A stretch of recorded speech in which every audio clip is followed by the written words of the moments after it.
Hi daily ஷார்ட்ஸில் இன்றைக்கான video என்னென்னு பார்த்தீங்கன்னா வட்டமேசை மாநாடு. நமக்கு தெரியும் 1930, 31, 32ல் வந்து 3 வட்டமேசை மாநாடுகள் நடந்துச்சு அப்படின்னு. ஸோ அதோட குட்டி ஃபேக்ட்ஸ் பார்த்துருவோம். 1930ல் நவம்பரில் தான் முதல் வட்டமேசை மாநாடு நடக்குது. இதில் காங்கிரஸ் வந்து கலந்துக்கல. ஏன் அப்படின்னு பார்த்தீங்கன்னா அவங்க சட்ட மறுப்பு இயக்கத்தை ஃபாலோ பண்ணதுனால.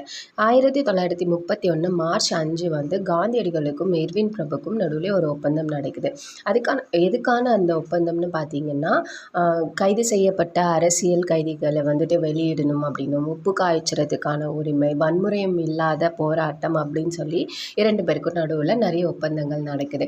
இதுக்காக வந்து காந்தியடிகள் என்ன பண்ணியிருப்பாரு, 1931 செப்டம்பர் 7 நடந்த 2ஆம் வட்டமேசை மாநாட்டில் கலந்திருப்பார்.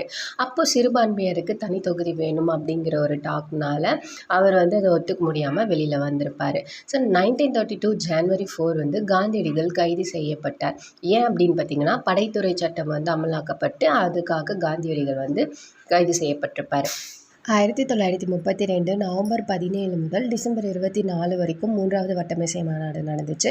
அதுலேயுமே காந்தியடிகள் கலந்துக்கல. ஏன்னா அவர் சட்ட மறுப்பு இயக்கத்தை மறுபடியும் தொடர ஆரம்பித்தார். 1932 ஆகஸ்ட் 16 வகுப்பு இடஒதுக்கீடை வந்துட்டு ராம்சே மெக்டொனால்டு வந்து அறிவிச்சிருப்பார். அதாவது சிறுபான்மையர்களுக்கு தனி தொகுதி அப்படிங்கிற மாதிரி. அதுக்கு 1932 செப்டம்பர் 20 வந்து சாகும் வரை உண்ணாவிரதம் இருக்கிறாரு காந்தியடிகள். எங்கேன்னா எர்வாடா சிறையிலிருந்து. ஸோ அதுக்காக தான் நம்மளுக்கு வந்து இந்த பூனா ஒப்பந்தம் வந்து நடந்துச்சு. 1932 செப்டம்பர் 24ல் பூனா ஒப்பந்தம் நடக்குது. யாருக்கும் அப்படின்னு பார்த்தீங்கன்னா டாக்டர் அம்பேத்கருக்கும் காந்தியடிகளுக்கும் நடக்குது. அம்பேத்கரோட சார்பாக MC ராஜாவும் காந்தியடிகளோட சார்பாக மதன் மோகன் மால்வியாவும் வந்திருப்பாங்க. இந்த ஒப்பந்தத்தின் மூலமாக சிறுபான்மையர் தனி தொகுதி ரத்து செய்யப்பட்டு 148 இடங்கள் வந்து பொது தொகுதியில் இடஒதுக்கீடு கிடைச்சிது.